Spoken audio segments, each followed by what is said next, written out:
Today's episode of Vice Versa, we're talking about SpaceX's Starship sticking the landing, sort of, Ford's Mustang Mach-E stealing some sales from Tesla, swappable EV batteries, the Hyundai IONIQ 5 possibly taking the fast-charging crown, and more. As usual, I'm joined by the benevolent and magnanimous Ricky Roy. How you doing, Ricky? You did go back to that. I was wondering if you would go back to it. Yeah. Back by popular demand, by the way. That's I'm doing right. great. I'm doing great. Don't have a video yet this week. We're thinking we're going to do a video on the solar glass roof, which I'm thinking for Saturday or Sunday. How about you? What'd you do this week? I put a video out on I actually blanked what I'm putting a video out on. I did one Neuralink recently. That's the one I just did, Neuralink. I'm working on so many things, I've lost track of what I'm doing. But I did Neuralink, and I find that so fascinating, the brain-computer interface stuff and where this could go in the future. So I did a video kind of exploring that. It's a lot of fun. Yeah, if you haven't seen it, you got to check it out. I have one on my channel as well. Oddly, it's a kind of not too commonly talked about part of Elon's blanket of businesses, but talk about potential for radically changing our world. I can't think of anything with more potential than Neuralink. Yeah. All right, and before we get to our first topic, I want to take a quick moment and say thank you guys, all of you, for watching and joining us here today on Saturday or on Thursday live. And if you could take a moment, hit that like button, let YouTube know you're having fun and watching our videos. Maybe they'll spread this to more of our viewers. And you can always make sure to turn on notifications, your subscription, and maybe share it on social media. Who knows? Maybe we can grow this thing and keep reaching more of you. Thank you so much. Yeah. Well, to kick things off, let's jump into the first story, which is SpaceX Starship rocket sticks the landing for the first time and then explodes 10 minutes later. So you and I actually had a little kind of informal bet when we were talking about this last time about if they would succeed on the third try. And I was very dubious that they would. And I said, I didn't think they would. Did I say yes? You said they would. And so I think we're both kind of half right because they did land, but then I was right because they did still explode. So I think we both win on this one. They've been doing these tests to try to test the landing procedure as they're coming in for re-entry. So it's basically the belly flop maneuver, that kind of stuff is what they're testing. So the fact that they were crashing the past couple times wasn't that big of a deal because they were trying to get different kinds of data out of it. So it was a success whether it exploded or not. This time they actually did get the landing. The landing gear did not quite work right, so it landed and it was leaning and there was some kind of leak. So after about 10 minutes, it kind of exploded. But they still got a ton of great data out of this. Mm-hmm. That is just amazing. I just love that shot. I'm as fascinated about the camera techniques that they're using for this as much as the technology that they're putting into landing the rocket. But they got all the data they needed from, even though it exploded. So this is just really exciting news. And the fact that so many people are watching this every single time they do it, it shows how much engagement and excitement that they're getting around spaceflight again, which is really exciting. Yeah, absolutely. I remember I was on my Twitter feed and there were all these people who were tweeting, "Congratulations, we did it, we landed." And if you scroll like into the comments of each tweet, invariably about 5 or 7 or 8 later, it's like, "Ooh, ouch, a crash." But the thing is, this is a really difficult problem to solve. And by the way, SpaceX has kind of done this before. If you remember the Falcon 9, they know what they're doing. The difference is, just think about the scale of Starship. It is really just like from a sci-fi movie. If you think about like going to space and colonizing Mars, you think of something like Starship, and just the size of it, and just the difficulty of having everything work exactly right, and then especially considering that's all automated, is an incredible engineering feat. A couple things that were different this time around: they fired 3 Raptor engines. Previously, I think they looked at the performance analytics or something like in an automated fashion and fired up the 2 best engines that they felt were going to work. This time, they fired all 3 and said, let's just fire them and let's see how they perform and then go from there. So they could just pick from that. So that was a little bit different. Also, a couple of points I remember reading about was that landing gear is kind of made to crumple. Typically, when you engineer something, you design failure into it so that if something is going to fail, it's a part that you make a little bit weaker on purpose. That way it's easier or for some advantageous reason. That landing gear can crumple. You'd rather have the landing gear crumple than lose the entire craft, right? So that's kind of a win, really. It did kind of have a little bit of a lean to it. It looked a little odd. To me, it kind of just, I kind of just looked around kind of thinking, are we good? Is this, did this work out quite right? Because there was a little bit of like something coming out, emitting some kind of a gas, or there was a little, what There's a appeared to be fire. a leak. It was a fire, right? There was some kind of fire. So, We don't know where exactly, but that time will tell. And as an engineer, you got to remember that this stuff is gold. Like they are telemetering data, and they have real life flight test data with a Starship leaving the atmosphere and coming back in a 10-minute journey. You can't, that's invaluable. So it's always a win, and we're progressing forward. And I think what's really cool with SpaceX doing this is they put more of a focus on the public relations aspect of it. That footage you were talking about. I'm thinking they have some kind of a heat shield or something and a camera with a really crazy lens that's on some automated gimbal. I don't know. it's got to be, it looks like it's some kind of like machine learning, like object tracking going on, because there's obviously it's not man controlled. So it's got some kind of, it's just beautiful, beautiful shots. It really is. The NASA Perseverance launch and landing, NASA's getting better about this too, because like the footage that we got from that is getting much more immersive, and it's like that seems like the baseline now, because it's like if you want to get the public excited about this stuff, you have to bring us along with it so that we can experience it like we're there. Tesla's good at, SpaceX is good at that. NASA's getting better at that. It's just, I just love seeing all the space stuff that's going on over the past year or two, and it's just getting more and more exciting as it ramps up.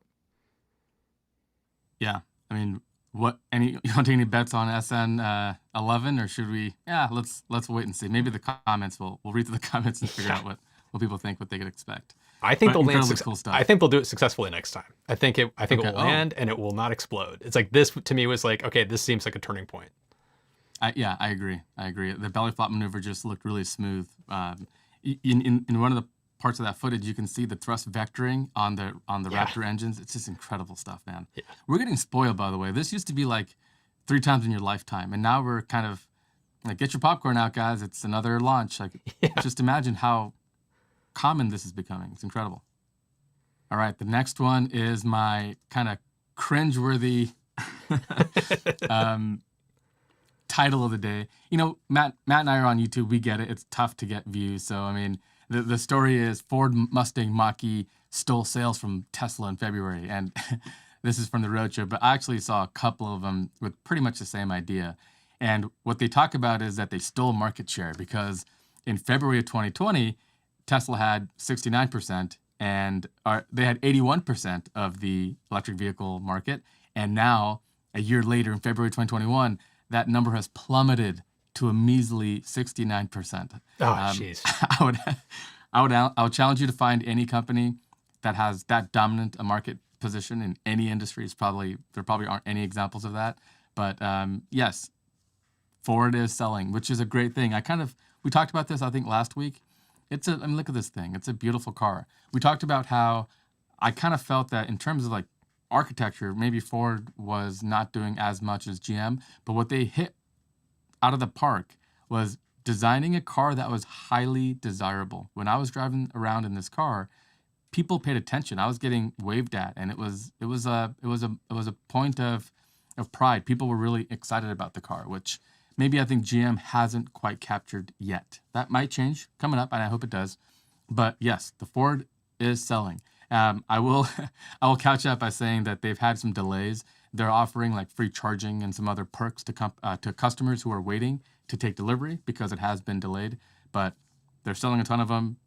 They can't sell them fast enough. That's all really great. I think what's also important is that the sales continue years down the road, because any new hot thing can sell for like a couple of months. But like 2 years into this design, kind of like the Model 3 is, the Model 3 is still selling like crazy all these years later. So that's really kind of the sticking point. But my prediction is they will, because this car is really pretty, and I think it will sell.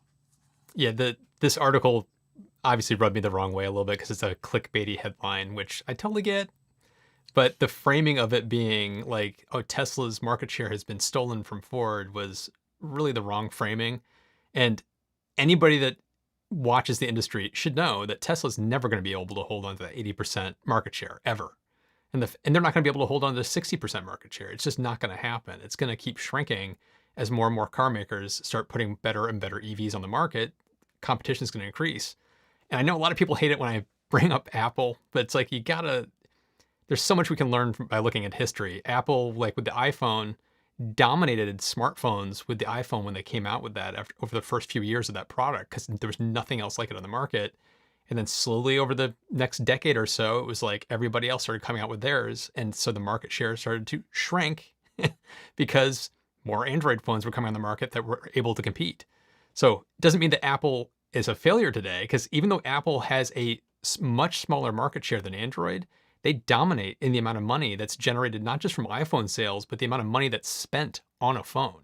It's still, it still kind of dwarfs what is spent on Android, which is kind of astonishing that you have a smaller player that has such a dominant force in the market. And it's like, that to me is where Tesla seems to be going. It's going to be this, maybe a slightly smaller market share overall with all the car makers in the world, but it's going to be a dominant player with just how much of the revenue it just dominates through their, self-driving, through their software, through their AI stuff, everything. It's just like when you put it all together, they're going to be the dominant force for all the companies that are in the market right now.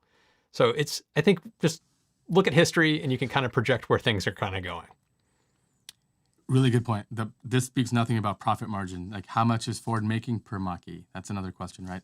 But the other thing too is, and this is why I'm kind of seeing some comments about this already, but these kinds of articles should like just make me so angry, because that is a percentage of market share. But if yesterday we sold 100 cars and 80 were Tesla, yes, and a year from now we sell 1 million cars and 600,000 were Teslas, there's no world in which that's a failure, right? So correct. Tesla sales aren't declining. They're selling more, but so is everybody else. So when everybody else sells stuff, your market share will shrink. To your point, I think Apple's like 10 or 15% market share around the world. But that still translates to millions and millions of iPhones and Android and iPads and stuff. So yeah, so this is, I feel like weaponizing math is what I call it.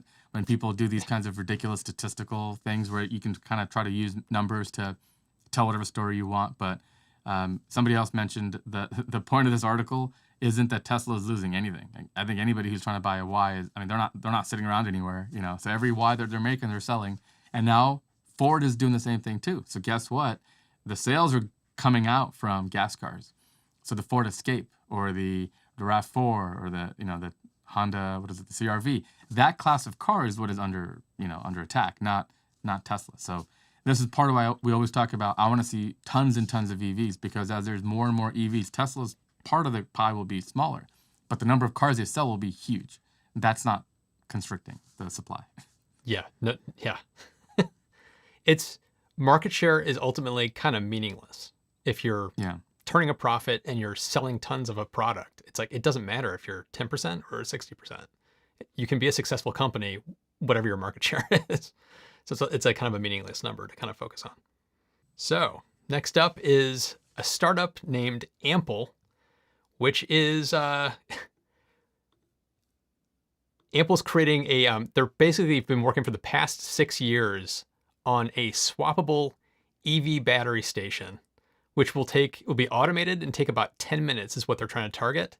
And it was just on Wednesday, I believe, that they've kind of announced this, and they have a modified Nissan Leaf that they've been using as an example, as a test bed to show what it's like and the technology is like. And they've been working with partners like Uber, which is kind of interested in this technology, which kind of makes sense when you think about it. With a robotaxi fleet, you'd probably want something that would be cars drive in, swap a battery out, 10 minutes later, they're back picking up more passengers. So it kind of makes sense why they're doing that. But it's when you read this article, it's one of those, I thought we had moved past this kind of concept because charging networks are becoming more ubiquitous. Charging speeds are getting much, much better. The need for something like this is diminishing. And so it kind of like, to me, felt more like we've had this conversation about fuel cells in the past, where it's fuel cells had their time to shine and that time has passed. Swappable battery packs in a car is kind of like where I'm at. It's like battery packs have gotten 300 miles of range. We're getting charging times down to 20, 30 minutes, even better in some cases, which we'll be talking about in a little bit. But it's one of those, why do we need this? This doesn't seem like it's ever going to become a thing for the consumer market. It only seems like it would be something that might fit for a commercial market in some fashion. Exactly, yeah. A little bit of deja vu, to be sure, when I first saw this article. that there's still companies pursuing this. Part one of the challenge is the lease battery is not the same as the Kona or the Model 3 or anything else. They're all different. And so as a result, it's not like the AA battery. If you have a AA or AAA, it's a standard. Every car is a little bit different. They're going to manufacture their packs a little bit differently. Now we're moving toward like structural packs with Tesla. We're moving the wrong direction. We're moving away from standardization. I remember in the Lucid presentations, they talked about how they sculpt the car on the bottom. That way they have as low an aerodynamic profile as possible. And so their entire battery pack was built around that bottom profile of the car. So you're never going to have, any sort of a standard, I don't think. So this is a bizarre move. I think what might happen, and I think you're right, potentially, even then, I put it kind of a 50-50. Commercial use, if you have a big truck, you'd have to have tons and tons of batteries to have any kind of range. But what if you could just do part of your route, come back, swap a battery, and go back out there? And maybe in that kind of an aspect for commercial trucks, you could standardize the modules and make it all, like, no matter, even if you're doing the Rivian parcel truck or your Arrival or Lion or whoever you are, maybe if they could all get together and agree on a pack standard, this might potentially take off. But it seems to fly in the face of where we're headed in terms of all this breakthrough technology and batteries, in terms of charging and everything else, like you mentioned. So kind of feels like they're on the wrong side of this one. I don't know. Yeah, no, I'm definitely in that camp of like, you spent 6 years doing this? Like, it seems like there could have been a better approach. Yeah, and I will say they got funded, right? So somebody believed in the idea, and it's a Silicon Valley startup, but it makes me kind of wonder, like, who's funding this? And you know what, though, at the same time, if there's people with money to burn to follow up on every little idea out there, who knows? Maybe in the future we'll see if this works out. Terribly capital intensive too. You have packs sitting around. Yes. Not being used in cars. I don't know. Yeah, tough one. Ready for the next story? Yep, go for it. All right, the next story is one we touched on last week and is one that I have been actually thinking about for a long time. I remember in college, I wrote this paper. It was kind of like this engineering study. It was in I think it was my third year of engineering school, where we talked about future trends and how that might project or hurt industries. We were working as a company. So there's going to be a worldwide shortage of semiconductors. It's already happening, and the sad part is people are projecting it's going to happen all the way into 2022. The reason why? Well, think of a product that you would buy today that doesn't have some sort of a brain, a smart sensor on it. So whether you're doing custom stuff like Apple has, the M1 Mac or AMD CPUs, try getting an NVIDIA graphics card. We talked about that. But even little smaller things, like maybe you have some smaller off-the-shelf kind of a bit to make a smart camera or a smart... the other day I saw a smart thermostat, like a thermos. Sorry, not thermostat, a thermos. I always thought, a dumb thermos is fine by me. Keep my coffee hot for 4 or 5 hours. But there are companies that are making smart ones for whatever reason. And so as there's more and more parts out there that are needing brains, CPUs, and with COVID and globalization and the fact that there's very few companies that actually manufacture components, we have this current scenario. Why does this matter? Well, if you're an investor and you're looking at car companies, there's a lot of car companies that are being hit by this. GM and I think Ford and VW have all kind of claimed that they've run into shortages. And if you don't have CPUs, you're not building modern cars. Like, they're incredibly computer intensive. They're computers on wheels. So I think this is something that is a trend. I hate to be the kind of the bearer of bad news, but this is a trend we need to watch closely and hope that, things pick up or get better, because this has the potential to really limit the growth of our industries and stuff. Yeah, the article that you found cited quite a few different analysts. It wasn't just one analyst said this. It was a bunch that were saying we're quarters, not months, but quarters away from being caught up because the semiconductor industry is so far behind. And one of the stats that I thought was interesting was they're about 10 to 30% below current demand levels. And to be able to close that gap, they're expecting 3 to 4 quarters worth to make that catch up. And was it TSMC, who's like one of the biggest manufacturers? They do stuff for Apple devices and the Apple chips. They're currently spending $28 billion to build new factories, additional fabrications, so they can catch up. That's an insane amount of money to be spending to build new factories to be able to keep up with demand. It's like, just think about Tesla. It's like they're building out all these gigafactories around the world to ramp up, and they're basically working at capacity right now. The chip industry is doing the same thing. So there's gonna be a lag time for them to catch up with all this just pent up demand. And the pandemic is why it's slowed down on one side for production. And it's also why the demand for these devices has increased because more people are working from home. There's been an increase in purchases of laptops and things like that. So it's kind of like the perfect storm just created a horrible situation for all of this and just kind of brought it to a head probably sooner than it needed than it would have otherwise. And one more thing to talk about here. Jim mentioned that Tesla designs their own chips, which is very true. In the last self-driving presentation that they had, the Autonomy Day, they talked about their custom SoC, which the cores and how it has how it powers the neural net and the computer vision and all the different parts of what their needs are. So Tesla designs their own SoCs, systems on chips, kind of like what Apple does with the M1, and there's a lot of other people that do it as well.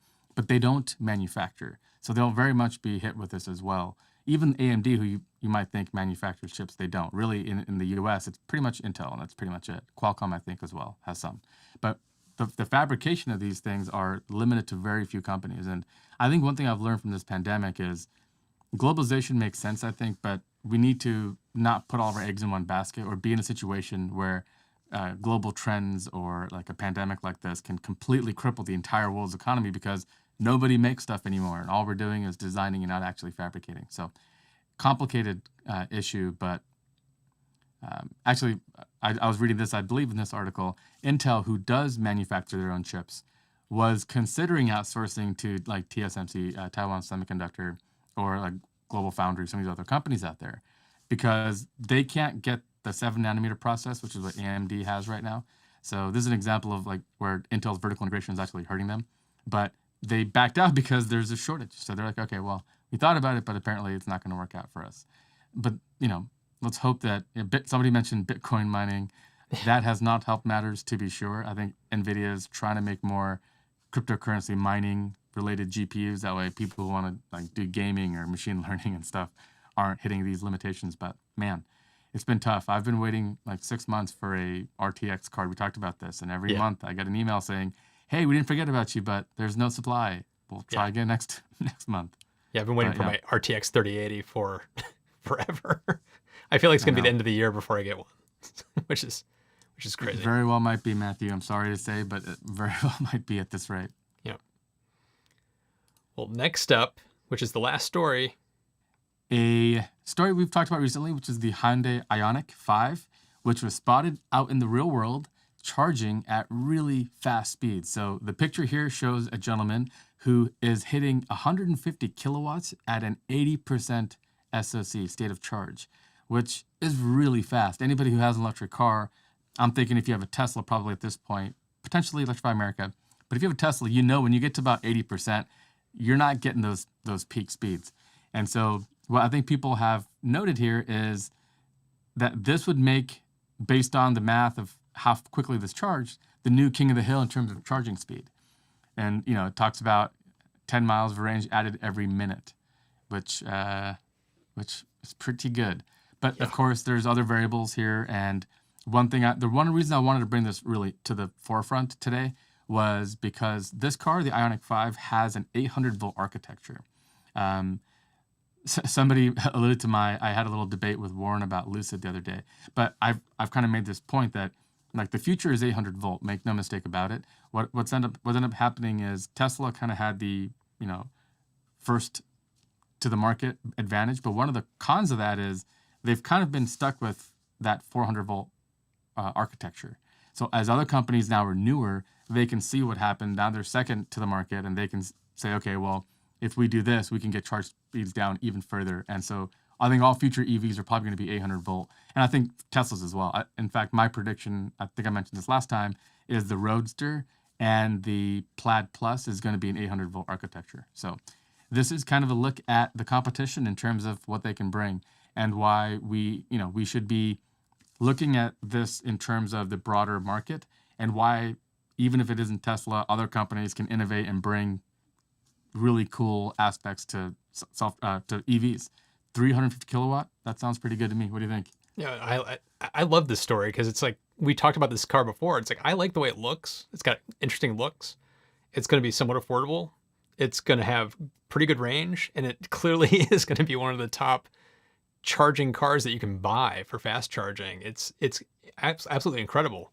It's the 1-2 punch that you need in an EV to really get mass adoption, which is having the range to address range anxiety, which is also compounded by people not wanting to stop and charge for an hour. So if you can have the range plus the fast charging, so you only have to charge for 15, 20 minutes, it's the 1-2 punch to get people to buy into EVs and to not feel so scared about trying it.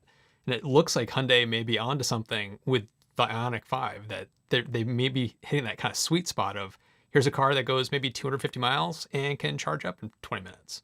It's incredible. And that video, if you we can put a link to it in the description, but the video is worth watching because it's still charging at, it was 149 kilowatts, even when the battery is at 80% full. And that's incredible. That's really a respectable number to be that full and still charging that fast. Yeah, I'd have to go and look at my photos I've taken while I've supercharged, but I'm gonna say around 50 is what I usually get at that point of the charge cycle. Yep. If I come in really empty, I'm gonna see 190, maybe 200. I've never seen 250 ever, but then that quickly tapers off to closer to 50. I'm gonna say 50-ish, around 80%. Yeah. So 16 minutes to add 42 kilowatt hours. It's like 16 minutes to add 42 kilowatt hours. That's basically 2/3 of the battery charge of that car. It's really good. Yeah, how close are we at that point to being pretty much on parity, right? Especially if you have to go and pay for gas or get a stick of gum or something or hit the restroom. Yeah, I think we're pretty much right there. So that's really exciting. One thing here is we've kind of, I've totally forgot what I was going to say here. The 8-volt architecture is really important, and I think somebody mentioned the Semi. I think the Semi is going to have an even higher system architecture voltage, and there's nothing. People have made the argument, it doesn't really matter exactly. The Taycan isn't more efficient or have more range and stuff.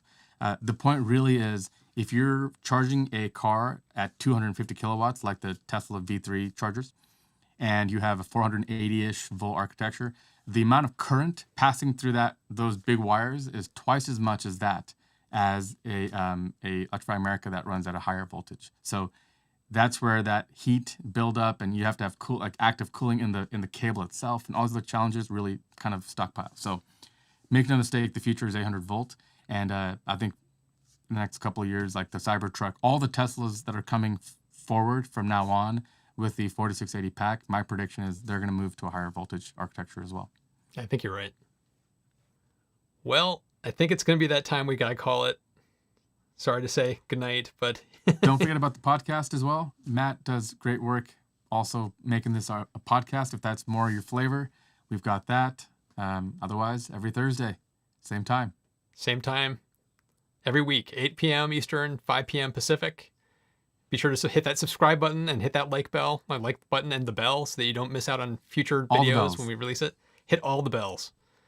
And if you could drop a review for the podcast on whatever platform you're using, that would be really helpful. It does help the podcast. And thanks again to everyone. We'll see you in the next one. Yeah.